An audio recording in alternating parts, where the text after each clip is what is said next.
여러분들과 함께 나누려고 하고요. 계속해서 성막 여행을 이게 출애굽기 강해의 중심이니까 말씀을 나누면서 하려고 합니다. 나가려고 합니다.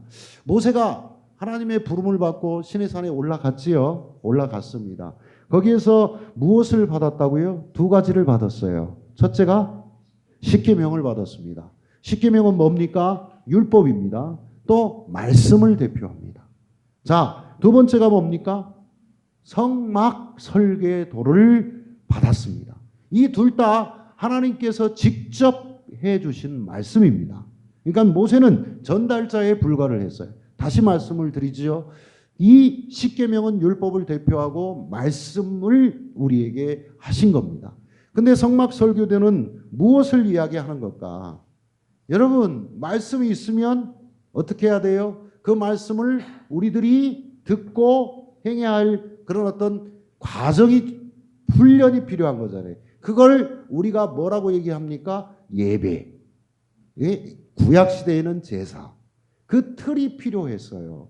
그래서 하나님께서는 말씀을 주시고 제사를 잘 드려야 된다. 그래야 너희와 나의 관계가 정말로 온전하게 이루어질 수 있고 나는 너의 하나님이 되고 너희는 나의 백성이 될 수 있다. 이것을 강조하기 위해서 성막의 설계도를 쭉 주신 거예요. 오늘 이 그림을 우리 남 목사님 미리 준비해 다음 주부터 이제 세세하게 말씀을 드리겠고요. 이 그림만 띄워놓으셔도 될 것 같습니다. 성막이 이렇게 생겼어요. 자, 그런데 이 예배를 드려야 됩니다. 그렇다면 여러분 우리의 삶도 역시 마찬가지예요. 광야 같은 인생길에서 말씀이 필요합니다. 그런데 그 말씀을 우리들이 깨달아 알 수 있는 기본적인 틀이 있어야 돼요. 형식이 있어야 돼요. 그게 예배입니다. 이 둘은 가장 기본적인 겁니다. 신앙을 갖고 있는 크리스찬들에게 이 둘을 떠나서 그 다음에 봉사가 있고 교육이 있고 그 다음에 또 뭐 다른 어떠한 교제가 있을 수 있고 이 틀이 중심이 되어진다는 것을 말씀을 드리면서 자, 하나님께서는 살아가면서 광야 같은 인생길에 이스라엘 백성들이 살아가면서 우리도 광야 같은 인생길을 가면서 살아가면서 예배당을 주시고 그 예배당을 통해서 주된 뭐를 하라고 놀라고 친교하라고 교제하라고 아닙니다. 하나님을 예배하고 그 말씀을 삶으로 옮겨가는 그런 틀을 만들어 주신 게 성막의 설계도예요. 설계도를 주시면서 거듭거듭해서 모세에게 주님께서 주신 말씀이 뭡니까? 그대로 해. 말씀대로 해. 내가 말한 대로 해. 그 형태대로 그 식양대로 해. 이거예요. 반복되어져요. 이 말씀이 얼마나 중요하면 그러니까 인간의 생각대로 하지 마. 네 마음대로 하지 마. 우리의 예배도 하나님께 드리는 예배는 내가 좋자고 하는 예배가 되어져서는 안 됩니다. 하나님의 말씀이 우리에게 임할 때 그 말씀대로 살려고 노력하는 삶이 우리에게 비춰줘야 되는 게 이게 진정한 예배예요. 그러니까 그 의미는 각자 예배를 드리되 내 마음대로 드리는 내키는 대로나 혹시 내 편리한 대로 내가 받고 싶은 대로 말씀을 듣고서 아유 이것은 짝뚝짝뚝 잘라내고 이것만 좋아 내 마음에 맞아 나를 축복 주신대 내게 은혜가 넘치게 하신대 내 가족 내 자녀들이 잘되고 출세한대 라는 말씀만 받으라는 게 아니라 때로는 우리를 찌르는 가시와 같은 말씀이 우리에게 임한다 할지라도 그 가시와 같은 말씀을 부여잡고 내가 정말로 하나님의 일을 하는 사역자로서 이 세상 속에서 그 말씀을 예배를 잘 드려 그 말씀대로 살겠노라 다짐하고 결단하고 행하는 이게 진정한 예배의 틀입니다. 그래서 성막이 필요했다는 말씀을 드려요. 그래서 모세는 출애굽기 25장에서부터 31장 말씀을 통해서 하나님께서 지시하신 그 말씀대로 성막을 그대로 짓습니다. 그리고는 이제 31장부터 35장까지는 대체적으로 제사와 관련된 이야기가 등장을 하니까 제외하고 다음에 이제 레위기 강의를 할 시간이 있으면 좀 더 자세히 말씀드리고 35장부터 40장에 이어서 하나님께서 명하신 말씀 그대로 내가 이렇게 지었습니다 라고 다시 한번 그 중요성을 강조하고 상세하게 기구 하나하나까지 기록을 다시 반복합니다. 중요한 건 뭐라고요? 그 말씀대로예요. 여러분 우리의 삶에 있어서 중요한 건 뭡니까? 내 마음대로가 아니라 내 마음대로가 아니라 하나님이 주신 말씀대로예요. 그래서 종교 개혁자들이 가장 핵심적으로 우리에게 가르치고자 했던 게 오직 말씀이에요. 자, 그러면 오늘 우리가 조금 더 편리하게 좀 성막의 역사적 변천을 좀 우리가 알고 가야 될 것 아니겠어요? 그래서 성막 성전에 대한 우리 자세한 건 아니지만 대략적으로 살펴보면, 자, 우선 시내산에서 어떻게 지으라고 보여주신 대로 모세가 지으신 뭐예요? 저 그림, 저 뒤에 있는 그림 보면 모세의 광야 성막이 있습니다.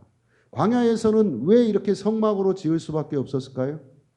옮기니까. 불과 구름 기둥이 짠 하고 등장하면 옮겨가야 되니까. 그래서 그 내용들을 다 담고 바깥들과 성소, 지성소를 그 큰 틀로 해서 기구들 6가지의 기구가 기본이 되어져서 이제 되어진 거예요.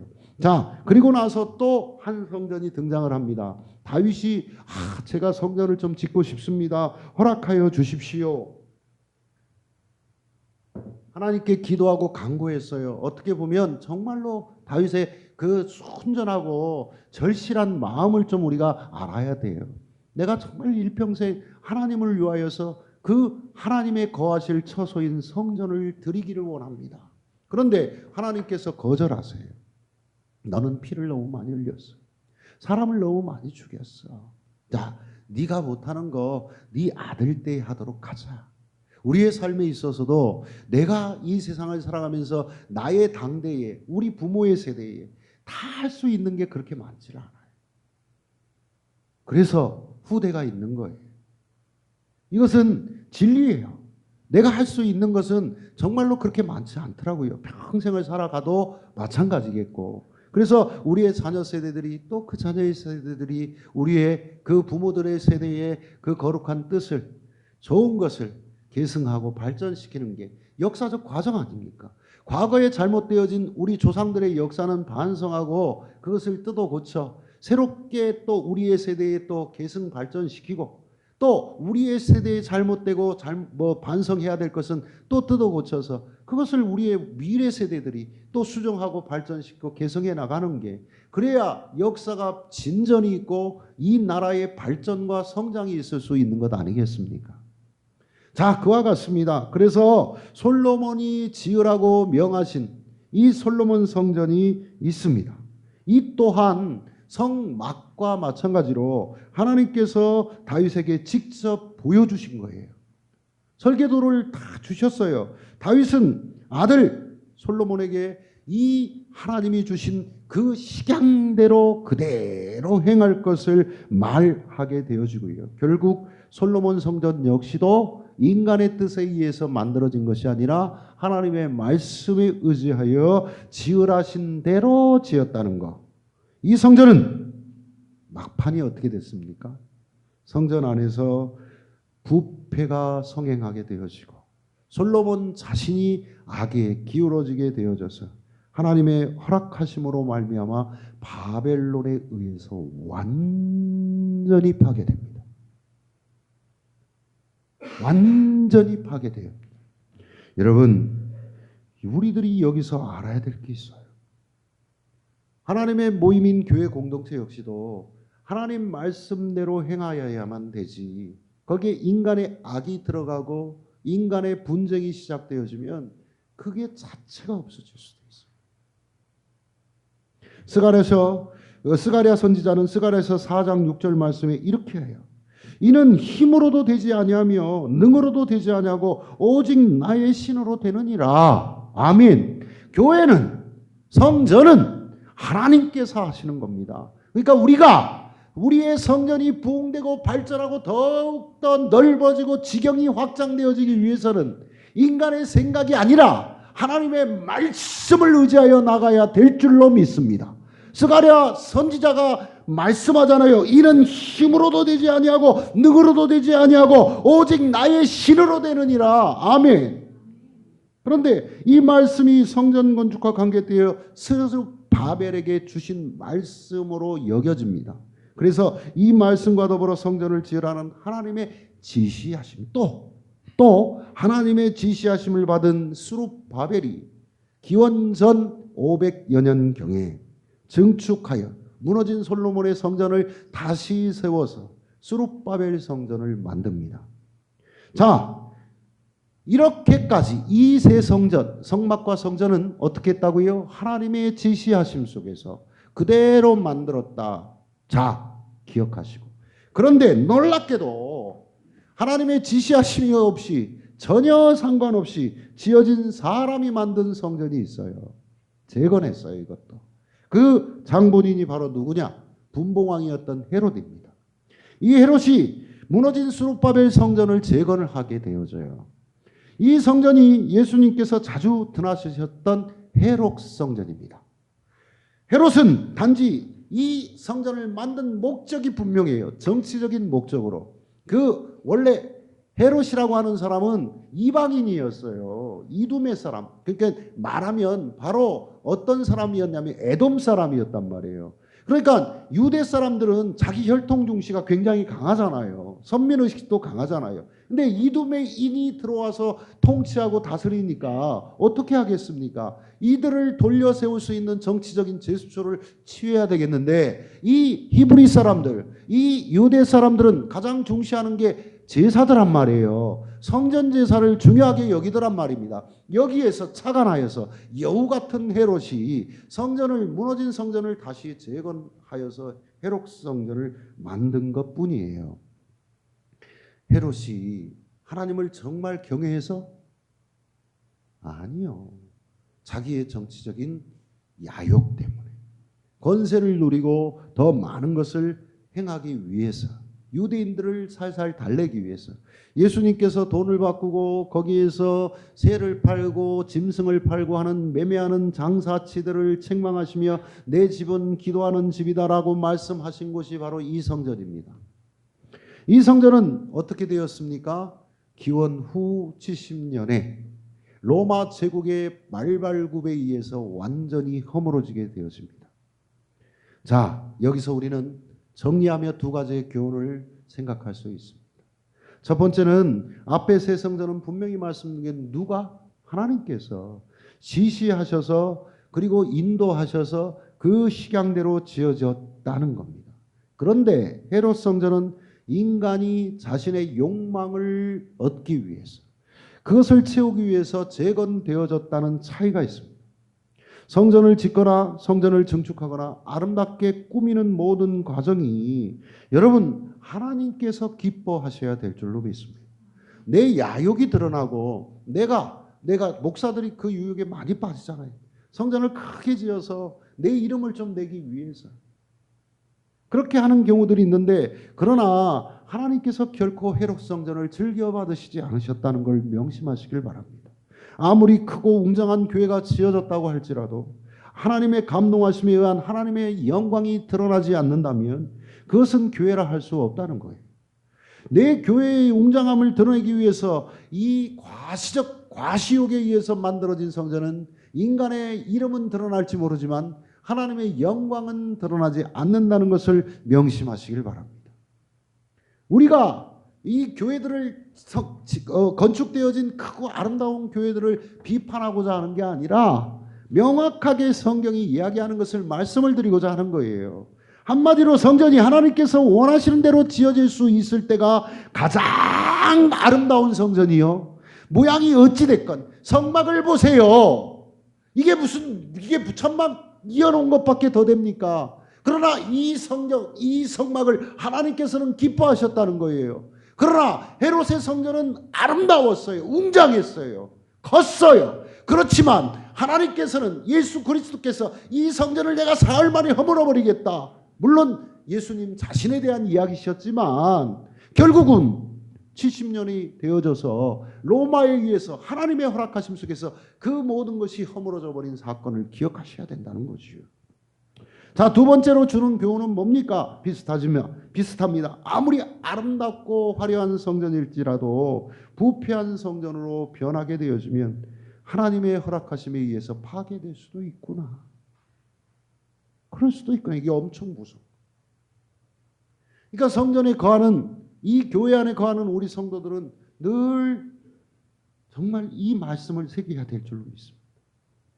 특히나 목사 또 지도자급에 있는 우리 중진들은 이 말씀이 우리의 가슴 팍에 새겨져야 할 줄로 믿습니다. 솔로몬의 성전은 하나님의 영광이 머물렀던 성전임에 틀림이 없어요. 그죠? 하나님께서 행하셨어요. 그런데 그곳에 인간의 추악함이 나타나고 이 솔로몬 자신이 그 성전을 지은 어찌 됐건 장본인인 솔로몬이 타락했어요.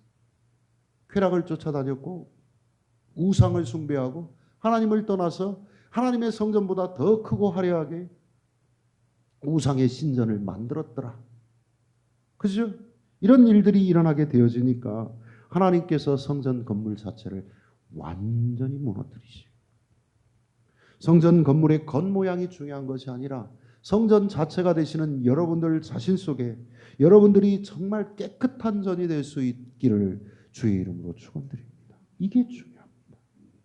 자, 성막의 지시가 있기 전에 출애굽의 과정을 잠깐 다시 한번 우리가 공부한 대로 잠깐 요약해 볼게요. 하나님께서 어린 양의 피 흘림을 통해서 이스라엘 백성들을 애굽에서 출애굽시키셨지요. 자, 탈출시켰습니다. 홍해를 건너가게 하셨지요. 지팡이 하나로 무슨 어떤 인간적인 도구로 댐을 만들거나 탑을 쌓거나 하지 않고 지팡이 하나로 말씀대로 그들을 보내주셨어요. 그리고는 하늘에서 비같이 내리는 뭐가 만나를 주시고 또 그것을 통하여서 메추라기도 고기 먹고 싶다 그러니까 메추라기도 보내주셨어요. 한 달 내내. 그죠? 질리도록. 그리고는 불과 구름 기둥으로 그들이 가야 할 곳도 안내해 주셨습니다. 그리고는 일용할 양식을 통해서 그들이 편안한 그 길을 걸어갔지만 광야길은 고생길이에요. 사막의 모래바람이 불어치고 여러 가지의 악조건들 속에서 추위와 더위 속에서 견디어내며 살아야 되는 그런 악조건입니다. 그곳에 모세는 기도의 단을 쌓았습니다. 그곳에서 하나님께서는 시내산에서 하나님의 이름으로 그 모세를 또 부르십니다. 이런 일련의 사건들이 성막을 이해하는 데 참으로 중요합니다. 왜 그러냐면 결국은 십계명과 이 시내산이 왜 중요하냐면 결국은 광야의 중요성은 그들을 율법을 통하여서 교육시키기 위해서예요. 여러분 한번 생각을 해보십시오. 430년 동안 그들이 물론 하나님을 섬겼다 할지라도 그들이 거한 곳은 온갖 우상들과 또 어떤 면에서 보면 그들의 물질 중심의 교육이 팽배했던 애굽 땅에서 그들은 살아왔다고요. 그러니까 하나님을 잊어버렸을 거 아니에요. 나오게 되니까 비록 40년이라도 짧지 어떻게 보면 그들을 재교육시킬 필요가 있었어요. 그게 율법이에요. 법을 세운 거예요. 이대로 살아야 된다. 그리고는 니그들이 우상 숭배 속에 빠져서 우상을 예배하였다면 이제부터는 하나님 예배하는 것에 집중해야 돼. 이 말씀을 그대로 실행해야 돼. 라고 한 것이 저렇게 생긴 성막이에요. 여러분, 우선 성막을 이해하는데 이 과정이 중요하다는 걸 말씀드리면서 강림하신 하나님의 유상을 살펴보면 하나님께서는 저 높은 하늘에서 경배만 받으셔서 충분하신 분이에요. 다른 신들처럼 제우스 신전에 앉아가지고 여러 신들과 논이면서 그냥 잘못하는 인간들이 있으면 번개를 때려서 벌을 주는 것으로 만족하는 그런 묻신들과 다를 바 없이 살아도 되는, 존재해도 되는 그분이 우리의 참신이신 하나님이세요. 그런데 그렇게 계시기를 원하지 않으셨어요. 인간들과 함께 거하기를 원하십니다. 그런 원하심 때문에 하나님께서는 항상 죄인들을 먼저 찾아오시는 것, 죄인 된 인간들을 먼저 찾아오신 것을 볼 수 있어요. 타락의 길을 걸어가게 된 아담에게도 아담아 네가 어디 있니? 라고 먼저 찾아오시고, 동생 아벨에게 화를 내고 분을 품어서 그 분이 폭발한 나머지 살인을 하게 된 가인에게도 먼저 찾아오셔서 가인아 어디 있냐? 네 동생의 피가 땅에서 울부짖고 있다. 노아, 아브라함, 모세, 기타 등등 모든 사람들에게 하나님께서는 먼저 찾아오셔서 하늘에 계실 필요만 있으신 그 하나님이 아니라 인간의 땅에 우리 개개인에게도 나타나시고 공동체 속에 임하셔서 함께 너희와 함께 거하고 싶다. 그러니 이제부터 이런 차원에서 성막을 내가 말한 대로 지어라 라고 말씀하신 그 하나님의 음성을 여러분들이 들어야 될 줄로 믿습니다. 그리고는 그 하나님께서 어떻게 하십니까? 그들의 성막 안에만 거하신 게 아니라 구름 기둥 속에서 구름 안에 거하셔서 그 영광을 드러내시어 그들을 인도하십니다. 밤에는 불기둥으로 임하셔서 불기둥으로 그 영광을 드러내시고는 그들을 인도하여 주십니다. 오늘 또 성막 안에서 우리의 교회당에서 예배드리는 여러분들의 삶 속에 일괄적으로 우리를 인도하시는 하나님, 영광을 드러내시고 우리의 살아갈 길을 반듯하게 인도하시는 하나님을 믿으시길 주의 이름으로 축원드립니다. 시내장까지 내려오신 여호와의 영광이 십계명을 주시고 그 계속해서 신하시는 머무신 상태에서 모세에게 내가 백성 중에 거할 성소를 지으라라고 말씀하신 걸 들을 수 있게 되었습니다. 한마디로 하늘에서 시내산까지 내려오신 거예요. 이 말을 어렵게 하면 강림하셨어요. 하나님께서 백성 중에 그 이유는 백성 중에 거할 성소를 만들라는 겁니다. 그리하여 성소가 다 지어질 때에 여호와의 영광이 성막에 충만하여 그곳에 머물러 계십니다. 출애굽기 40장 35절을 보면 모세가 회막에 들어갈 수 없었으니 이는 구름이 회막 위에 덮이고 여호와의 영광이 성막에 충만함이었으며 성막에 여호와의 영광이 어땠다? 가득했다. 충만했다. 써 있어요. 그죠? 그렇다면 하나님께서는 왜 그처럼 성막에 그렇게 충만하게 거하시기를 원하셨을까? 여러분 다 아실 수 있지만 성경에서 거듭거듭 강조하는 말씀 몇 구절을 좀 찾아보면 그 주된 이유는 이름을 두시려고 택한 곳이 성막이라는 것입니다. 이 성막이 변형된 게 성전이에요. 이 성전이 변형이 된 게 우리 한국 땅의 교회예요. 이거는 건물이지만 이곳에 하나님의 영광이 충만하게 있으시다는 것을 우리는 구약 전통에서부터 이미 알고 있어요. 아멘. 그러니까 여러분들이 이 말씀을 좀 찾아보자는 거예요. 이름을 두시려고 택하신 곳, 이름을 두시려는 구절이 수없이 나오지만 그중에 구약의 맨 말씀만 좀 찾아보면 신명기 12장 5절과 11절을 연속해서 읽으면 하나님 여호와께서 너희 모든 지파 중에서 택하신 곳인 그 거하실 곳으로 찾아가서 이제 생략 너희는 너희 하나님 여호와께서 자기 이름을 두시려고 한 곳을 택하실 그곳으로 가라는 거예요. 아멘. 또한 신명기 14장 23, 24절을 보면 네 하나님 여호와 곧 여호와께서 그 이름을 두시려고 택하신 곳에서 또 그러나 네 하나님 여호와께서 그 이름을 두시려고 택하신 곳이 계속 이어져요. 나머지는 생략.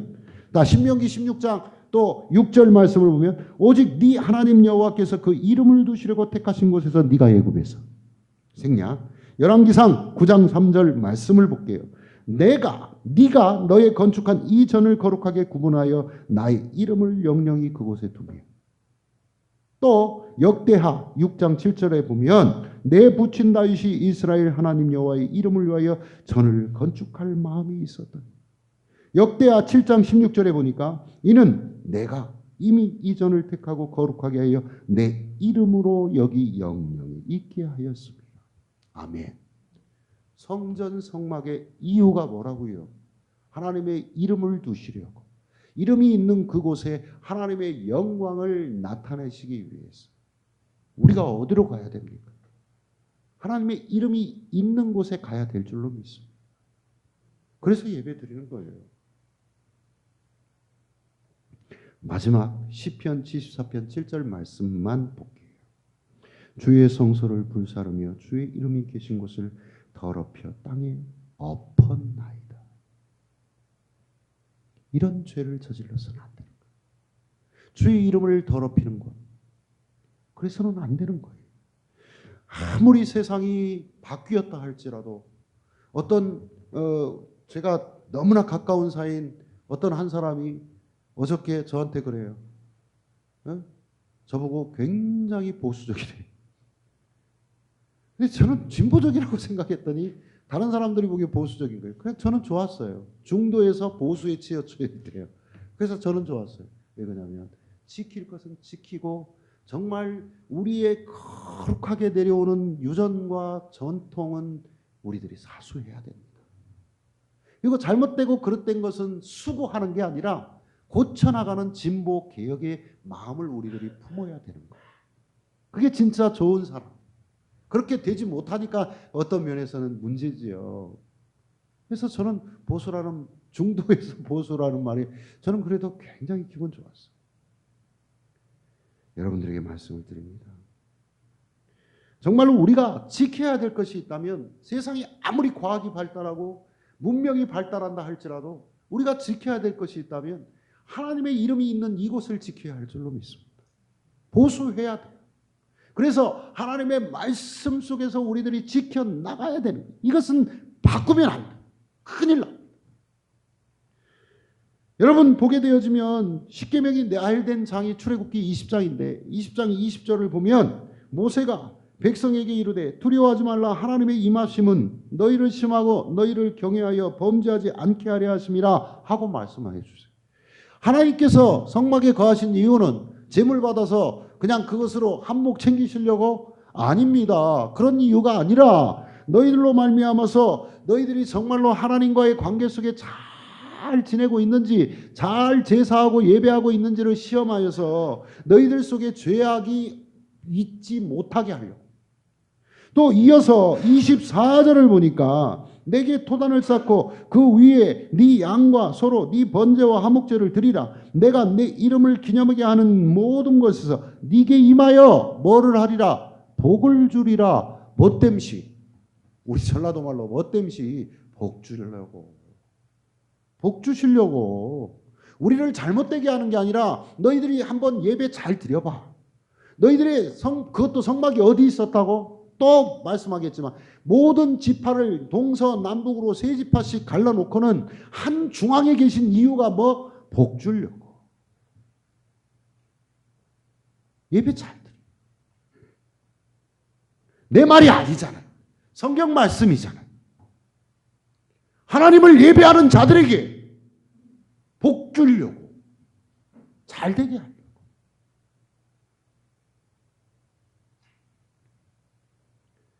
참 계신 것이 아니라 이 땅 우리와 같이 계시면서 거처할 성막을 지으시라고 하신 이유는 복 주려고. 이제 교회의 시대, 은혜의 시대, 성령의 시대라고 얘기를 합니다. 우리에게 숨겨진 영적 의미가 무엇일까요? 한번 볼까요? 예수의 이름 중에 임마누엘이라는 이름이 있지요. 마태복음 1장 23절에서 우리가 보아서 잘 알듯이 하나님이 우리와 함께 계시다. 이런 말씀인 거 여러분 아시죠? 하나님께서 성막에 내려오셔서 복을 주시듯이 임마누엘의 축복의 하나님께서 우리 예수 그리스도께서 하늘의 모든 영광 거룩한 보좌를 보이시고 우리를 죄인 된 상태에서 복 주시려고 신령한 복을 주시려고 이 땅에 거룩하게 임하셨습니다. 그게 뭐예요? 구원입니다. 제가 그냥 질문하고 다 빨리 해버리죠. 구원이십니다. 핏값으로 우리를 사시기 위해서 무엇 땜시 하나님의 자녀되는 복을 주시려고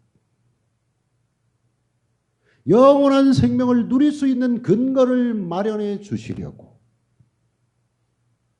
히브리서 기자 말씀하시듯이 성막은 예수 그리스도에 대한 그림자며 모형이라고 말씀하셨어요.